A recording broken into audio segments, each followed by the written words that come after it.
نحمدہ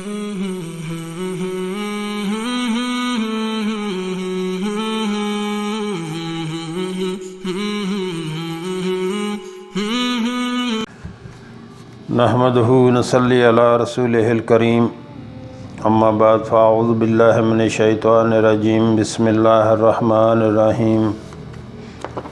محترم ناظرین، السلام علیکم ورحمۃ اللہ وبرکاتہ۔ محترم ناظرین، حضرت عمر رضی اللہ تعالیٰ عنہ بہت بڑے صحابہ ہیں، بہت بڑے صحابہ کرام ہیں، بہت جلیل القدر صحابی ہیں۔ ان کی شان میں کچھ عرض کروں گا انشاءاللہ۔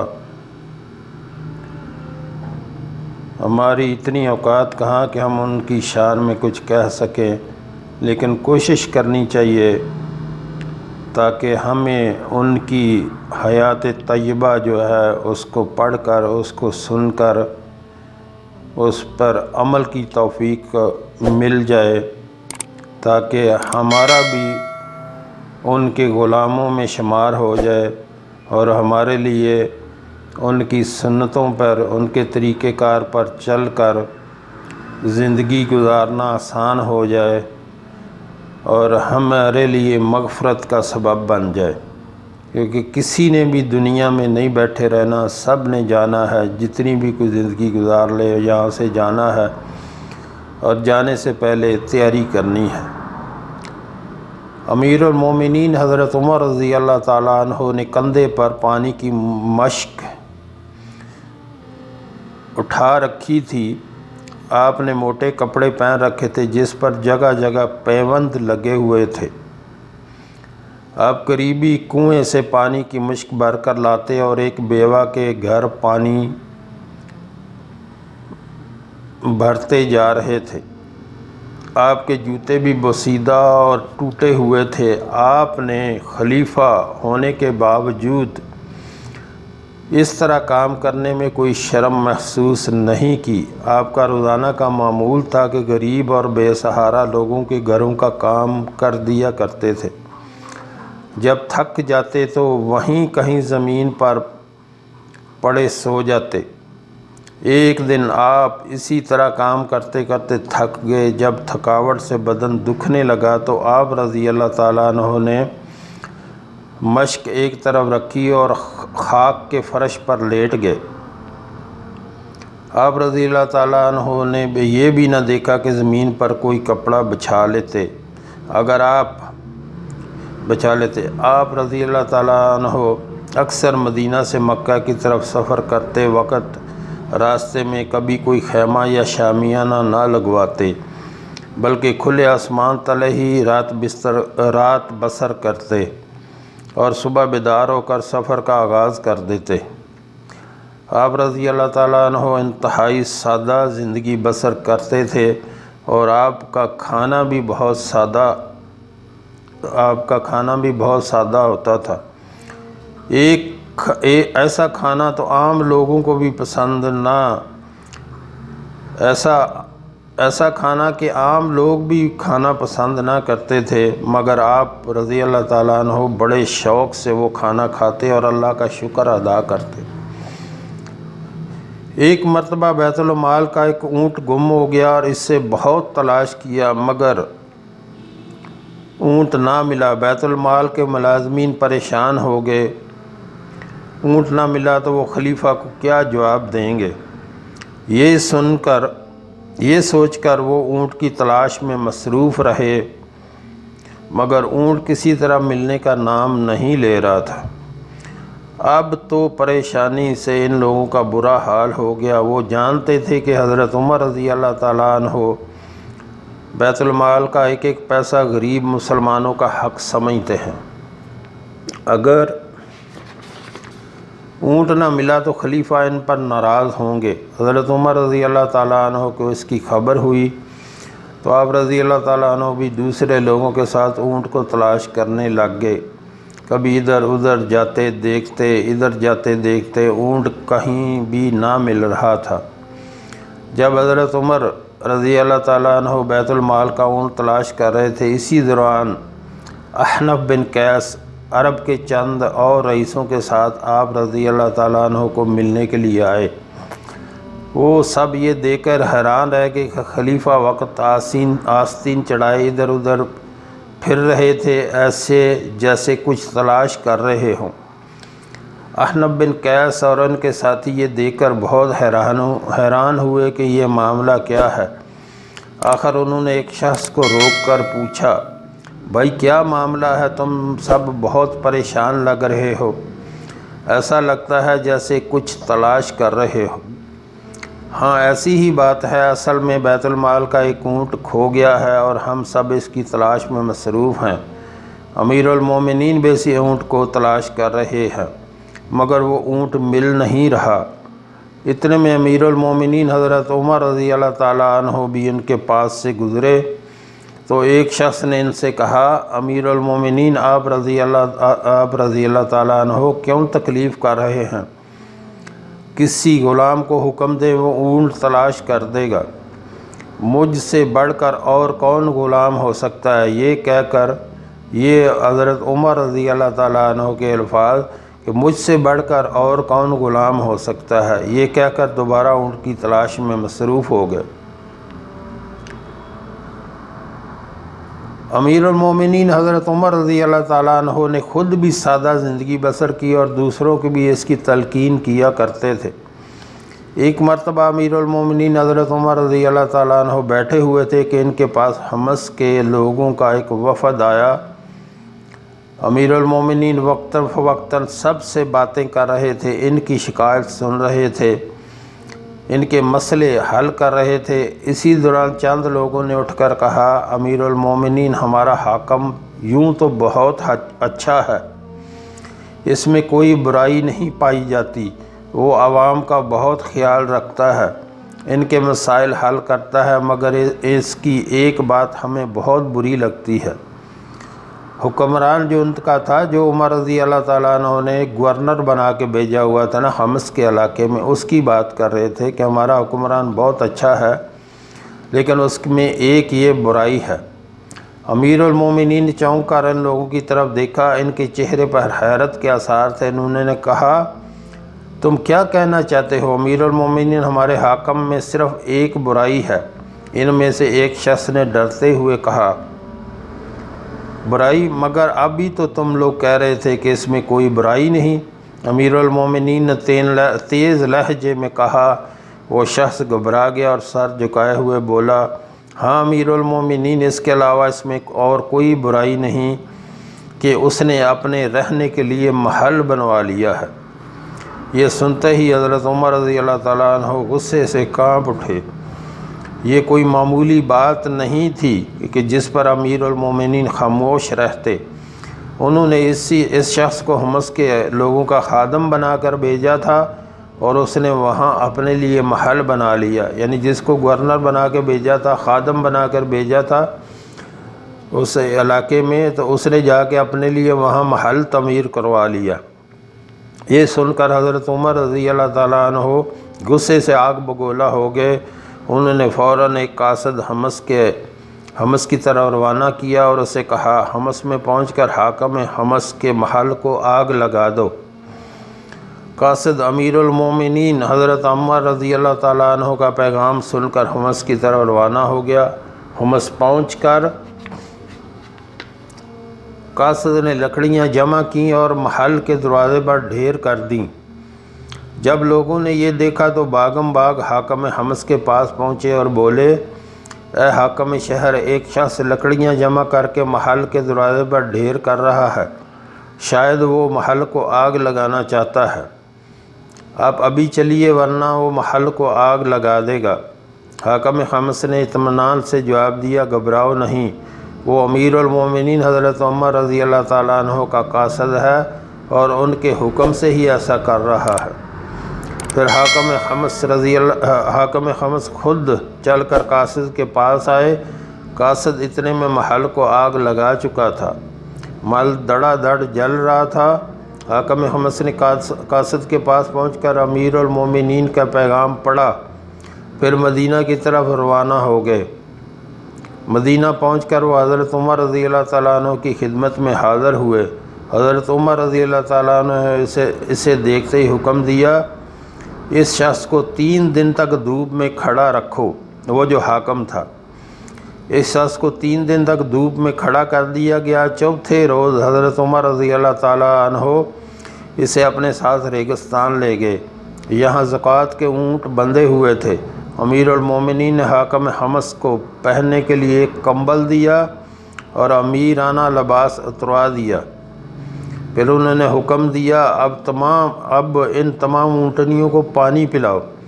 انہوں نے حکم ملتے ہی اونٹنیوں کو پانی پلانا شروع کر دیا۔ انہوں نے اونٹوں کو پانی پلاتے پلاتے وہ تھک کر چور ہو گئے۔ حضرت عمر رضی اللہ تعالیٰ عنہ نے کہا، اب تھک گئے ہو، پہلے بھی تو یہی کام کرتے رہے ہو۔ حاکم حمص نے جواب دیا، یہ کام چھوڑے 1 عرصہ ہو گیا ہے، اب اس کی عادت نہیں رہی۔ حضرت عمر رضی اللہ تعالیٰ عنہ نے کہا، اس لیے اپنے محل بنواتے تھے، اب واپس حمص جاؤ، آئندہ ایسی حرکت نہ کرنا۔ حاکم حمص سر جھکائے وہاں سے روانہ ہو گئے۔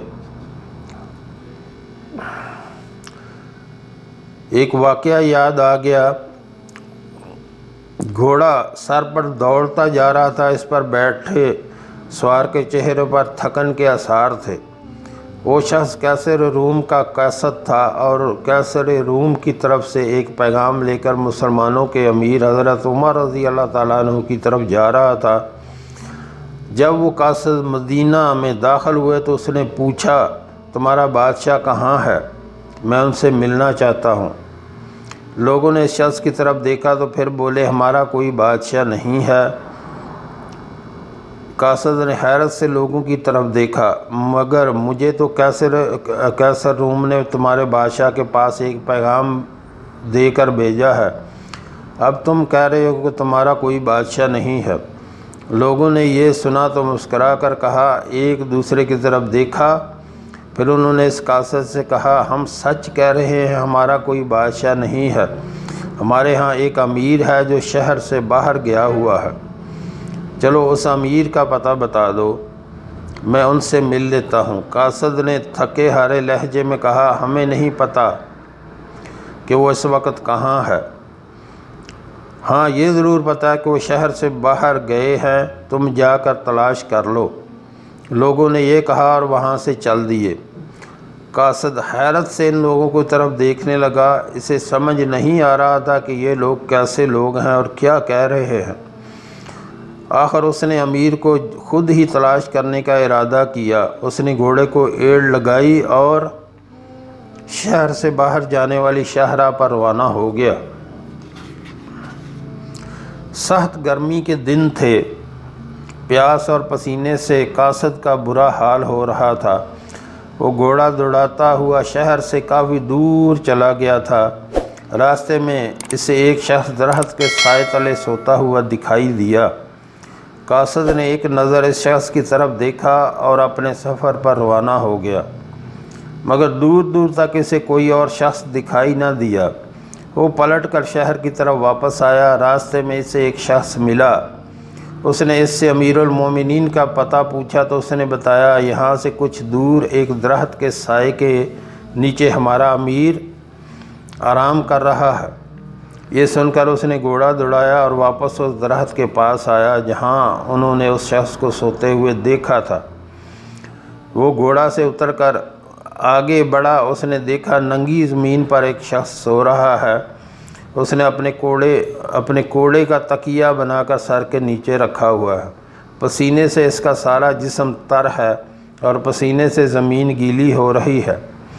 وہ شخص سو گیا اور دل میں کہنے لگا، یہ کیسا بادشاہ ہے کہ جس کے پاس کوئی پہرے دار یا محافظ نہیں، جو اکیلا شہر سے باہر زمین پر آرام کر رہا ہے۔ مسلمانوں کا امیر عادل ہے، اسی لیے یہ بے خوف ہو کر سو رہے ہیں۔ ہمارا بادشاہ ظالم ہے، اس لیے وہ خوف زدہ ہے۔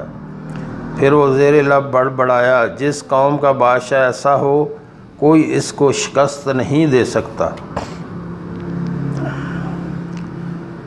ایک واقعہ امیر المومنین حضرت عمر رضی اللہ تعالیٰ عنہ کے سامنے لوگوں کا مجمع تھا۔ کچھ لوگوں نے ایک نوجوان کو قابو کر رکھا تھا، اس پر الزام تھا کہ اس نے چوری کی ہے۔ حضرت عمر رضی اللہ تعالیٰ عنہ نے اس کا فیصلہ سنانا تھا۔ لوگ خاموشی سے کھڑے فیصلے کا انتظار کر رہے تھے کہ دیکھیں اس نوجوان کے متعلق کیا فیصلہ ہوتا ہے۔ وہ نوجوان خود بھی خوف زدہ تھا، خوف سے اس کا چہرہ پیلا ہو رہا تھا۔ وہ امیر المومنین حضرت عمر رضی اللہ تعالیٰ عنہ کے عدل اور جلال سے واقف تھا۔ اس سے اپنے بچنے کی کوئی امید نظر نہیں آ رہی تھی۔ اگر اس پر چوری کا الزام ثابت ہو جاتا تو اس کا ہاتھ کاٹ دیا جاتا۔ وہ نوجوان دہشت سے لرز رہا تھا۔ حضرت عمر رضی اللہ تعالیٰ عنہ نے اس نوجوان کی طرف دیکھا۔ لوگ بھی دم سادے یہ منظر دیکھ رہے تھے۔ امیر المومنین رضی اللہ تعالیٰ عنہ نے اس نوجوان سے پوچھا، کیا تم اقرار کرتے ہو کہ تم نے چوری کی ہے؟ نوجوان نے انکار میں سر ہلاتے ہوئے کہا، امیر المومنین، میں نے چوری نہیں کی، مجھ پر غلط الزام لگایا جا رہا ہے۔ حضرت عمر رضی اللہ تعالیٰ عنہ یہ سن کر خاموش ہو گئے۔ مجمع میں موجود ہر شخص خاموش تھا۔ حضرت عمر رضی اللہ تعالیٰ عنہ نے غصے سے نوجوان کی طرف دیکھا، پھر بولے، چوری تم نے ہی کی ہے۔ اگر تم مان جاؤ تو بہتر ہے، ورنہ تمہیں عبرتناک سزا دی جائے گی۔ نوجوان یہ سن کر خوف سے کانپنے لگا۔ حضرت عمر رضی اللہ تعالیٰ عنہ کو پورا یقین تھا کہ یہ نوجوان جھوٹ بول رہا ہے، چنانچہ انہوں نے گرجدار آواز میں اس کا ہاتھ کاٹ دینے کا حکم دیا۔ نوجوان یہ سن کر گڑ گڑانے لگا اور بولا، امیر المومنین، مجھے معاف کر دیں، یہ میری پہلی چوری ہے، مجھ پر رحم کریں، میں وعدہ کرتا ہوں آئندہ چوری نہیں کروں گا۔ یہ سن کر حضرت عمر رضی اللہ تعالیٰ عنہ نے تیز لہجے میں کہا، تم غلط کہتے ہو، تم نے پہلے کئی بار چوری کی ہے۔ نوجوان بار بار انکار کیا اور یہی کہتا رہا کہ یہ میری پہلی چوری ہے، اس سے پہلے میں نے کوئی چوری نہیں کی۔ لیکن امیر المومنین حضرت عمر رضی اللہ تعالیٰ عنہ یہی کہتے رہے، تم اس سے پہلے بھی چوری کر چکے ہو، تم اس سے پہلے کئی چوریاں کر چکے ہو۔ لوگ یہ سن کر حیران رہ گئے کہ نوجوان انکار کر رہا ہے اور امیر المومنین بار بار کہہ رہے ہیں کہ وہ نوجوان اس سے پہلے بھی چوریاں کر چکا ہے۔ آخر ماجرا کیا ہے؟ کچھ دیر بعد نوجوان نے مان لیا کہ وہ اس سے پہلے بھی کئی بار چوریاں کر چکا ہے۔ نوجوانوں نے کہا، امیر المومنین، اس بات کا پتہ اللہ کے سوا کسی اور کو نہیں، میں پہلے بھی چوریاں کر چکا ہوں، آپ کو اس بات کا کیسے پتہ چلا؟ لوگ بھی یہ سن کر حیران رہ گئے، اب تو مجرم نے اپنے جرم کا اقرار بھی کر لیا تھا۔ حضرت عمر رضی اللہ تعالیٰ عنہ نے جواب دیا، اللہ تعالیٰ بڑا غفور الرحیم ہے، وہ کسی شخص کو اس وقت تک ذلیل نہیں کرتا جب تک اس کی برائی حد سے نہ گزر جائے۔ نوجوان نے یہ سن کر سر جھکا لیا۔ حضرت عمر رضی اللہ تعالیٰ عنہ ٹھیک کہہ رہے تھے۔ تو محترم ناظرین، اس کا کہنے کا مطلب یہ ہے کہ جب کوئی بندہ برائی کرتا ہے تو پھر اللہ تعالیٰ اس کا راز فاش نہیں کرتا۔ یہ اللہ تعالیٰ کی رحمت ہے ہمارے اوپر کہ ہم جب گناہ کرتے ہیں تو اللہ تعالیٰ ہمارے اوپر یہ رحم کرتا ہے اور ہمارا گناہ جو ہے وہ سامنے نہیں آتا لوگوں کے، وہ چھپا کے رکھتا ہے۔ اللہ کریم جو ہے وہ چھپا کے رکھتا ہے، اور بندہ توبہ کر لے تو اللہ معاف کر دیتا ہے۔ لیکن جب بندہ عادت بنا لیتا ہے، اس گناہ کو ایک عادت بنا لیتا ہے اور بار بار گناہ کرتا ہے، تو پھر آپ نے دیکھا ہوگا یہ اکثر یہ سامنے آتی ہے بات کہ بندہ دنیا میں بھی ذلیل ہو جاتا ہے، پھر اللہ اس کا راز فاش کر دیتا ہے، پھر اللہ اس کو دنیا میں بھی ذلیل کر دیتا ہے اور وہ لوگوں کے سامنے ذلیل ہو جاتا ہے۔ تو گناہ ایک ایسی چیز ہے، جہاں تک ہو سکے گناہ سے بچیں، اللہ کا ذکر بہت اچھی چیز ہے، ہر وقت اللہ کے ذکر سے زبان کو تر رکھیں، ہر وقت اپنی زبان کو درود شریف پڑھنے میں لگائے رکھیں، برا نہ سوچیں، برے خیالات ذہن میں نہ لائیں، ہر وقت جو ہے اللہ کی یاد میں خود کو مگن رکھیں، اللہ کے رنگ میں رنگ جائیں، اس کے ہر وقت اس کو اپنے آپ کے اوپر طاری کر لیں، ہر وقت اللہ کی یاد میں وقت گزاریں، گناہوں سے بچیں، والدین کی نافرمانی سے بچیں۔ والدین کی نافرمانی بہت بڑا گناہ ہے، جہاں جہاں اللہ نے اپنی عبادت کا حکم دیا وہاں وہاں والدین کے ساتھ احسان کرنے کا حکم دیا، تو بہت بڑے گناہ جو ہیں وہ والدین کی نافرمانی ہے۔ کبھی بھی والدین کی نافرمانی نہیں کرنی چاہیے، ان کے سامنے قرآن کہتا ہے ان کے سامنے اف بھی نہ کرو، جھڑکنا تو دور کی بات، ناراض ہونا دور کی بات، والدین کے سامنے اف بھی نہیں کرنا۔ جو والدین کا نافرمان ہو وہ دنیا میں بھی ذلیل اور آخرت میں بھی ذلیل۔ تو اس لیے ہمیں یہ واقعات جو ہیں ملتے ہیں، کتابوں میں ملتے ہیں، مسئلہ یہ ہے کہ ہمیں پڑھنے کا ٹائم نہیں ہے، ہمیں سننے کا ٹائم نہیں ہے، اپنے آپ کو دین کی طرف لگائیں۔ یہ چند روزہ زندگی ہے، یہاں کسی نے نہیں بیٹھے رہنا، نہ ہم بیٹھے رہیں گے، نہ ہمارے والدین، نہ ان کے والدین رہے، تو سب نے جانا ہے۔ جانے کی تیاری کریں، اس زندگی کی تیاری کریں جو کبھی ختم نہیں ہونی، جہاں کبھی موت نہیں آنی۔ یہاں کسی کو کوئی بھروسہ نہیں، صبح بندہ نکلتا ہے اتنی پلاننگ لے کے میں یہ کروں گا، میں وہ کروں گا، چاہے رستے میں ہی ختم ہو جائے۔ تو اللہ کی یاد کو مضبوطی سے پکڑ لیں، اللہ کو مضبوطی سے پکڑ لیں، وہی ہمارا سہارا ہے، اور ہمارے آقا صلی اللہ علیہ وآلہ وسلم کی امت کو سنت کو مضبوطی سے پکڑ لیں کہ وہی ہمارا سہارا ہے۔